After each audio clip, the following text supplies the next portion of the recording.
Bienvenue sur Actu Réfractaire. Aujourd'hui, on va parler de la casse des hôpitaux publics, des crackheads à Paris et encore, oui, de l'affaire Betterame, puisque tu as eu de nouvelles révélations. C'est parti. Aujourd'hui, on va donc commencer avec un sujet brûlant, la privatisation insidieuse de nos hôpitaux publics. Dans une enquête, Mediapart révèle que plusieurs hôpitaux publics délèguent la gestion de certains services à des structures privées. On parle là de l'imagerie, de l'oncologie, de la chirurgie, bref, des services qui sont essentiels. Pourquoi ? Par faute de moyens pour recruter ou investir. Mediapart a enquêté sur ce sujet et nous donne l'exemple de l'hôpital de Saint-Nazaire. Ils y parlent d'un médecin sous contrat avec une clinique privé qui a exercé malgré le fait qu'il était lui-même malade. Ce qui évidemment met en danger les patients et on en est arrivé là parce que d'autres soignants avaient déjà tiré l'alarme. Et quand ça se sait, la direction de l'hôpital se justifie de la situation en évoquant le manque de budget pour maintenir certains services en interne ou pour embaucher des spécialistes. Le privé, lui, arrive avec ses moyens et impose sa logique pour pouvoir faire des profits. Et oui, il faut bien comprendre que le privé ne vient pas pour compléter l'offre publique. Il la remplace là où ça rapporte,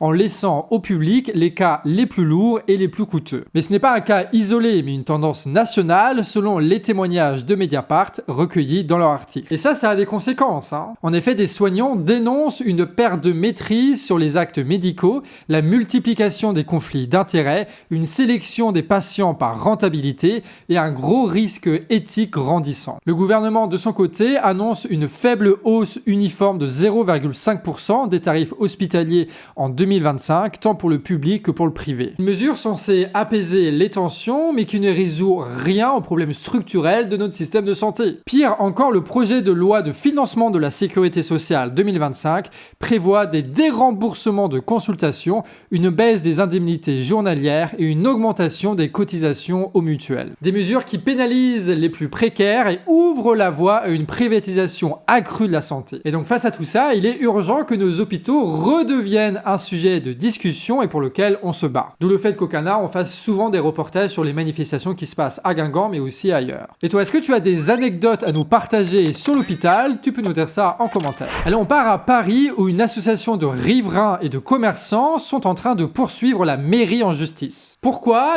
Tout simplement parce que la mairie laisse les consommateurs de crack en pleine rue. En fait, le crack, c'est une des drogues les plus violentes et elle te rend addict en une seule prise. C'est donc le business parfait pour les dealers. Surtout que celles et ceux qui tombent dans le crack sont déjà à la rue le plus souvent et succombent à leur première dose gratuite. Sauf que cette drogue, elle te met dans un état second et te transforme progressivement en zombie avec des excès de violence. Et face à ça, la mairie de Paris déplace le problème en périphérie de Paris, loin des quartiers bourgeois. Voilà comment l'association qui a porté plainte décrit la situation. Le préfet de Paris a enfanté un monstre laissant s'installer une immense place de marché de la drogue à ciel ouvert, bénéficiant d'un réseau de transport particulièrement optimisé pour la rencontre de l'offre et de la demande. Et ce monstre, il tue, puisqu'en septembre 2022, un homme de 92 ans, Jean-Baptiste Wattel, est mort suite à ses blessures après avoir été rué des coups par un toxicomane porte de la Villette. Et pourtant, le 25 mars 2025, le tribunal administratif de Paris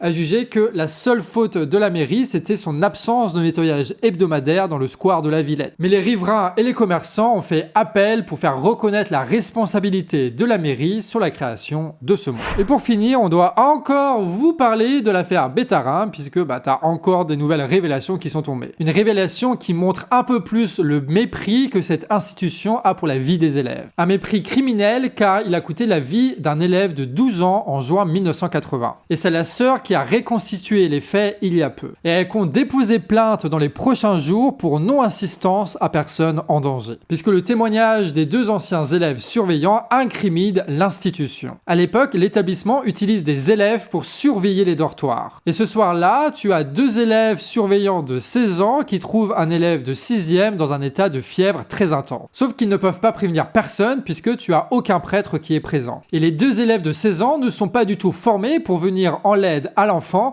qui a donc passé la nuit dans cet état. Donc c'est seulement à 7h du matin que l'élève de 6e est est envoyé à l'infirmerie. Et un médecin va arriver seulement en fin de journée alors que l'enfant est maintenant inconscient. Enfin, à 22 h, l'enfant sera déclaré mort de méningite. Mais à l'époque, selon l'établissement, l'élève de 6e s'est seulement réveillé avec des maux de tête. Et ça, c'est une pièce du puzzle, du grand puzzle de Betaram qui a fonctionné pendant des décennies dans le mensonge et l'impunité. Un mensonge et une impunité qui sera entretenu par celui qui deviendra ministre de l'Éducation, puis Premier ministre, j'ai nommé François Bayrou. On termine là-dessus cette actu réfractaire, écrite par Deb et Nico, et c'était Pixel au montage. Sur ce, des bisous, et à demain 18 h pour de prochaines actus.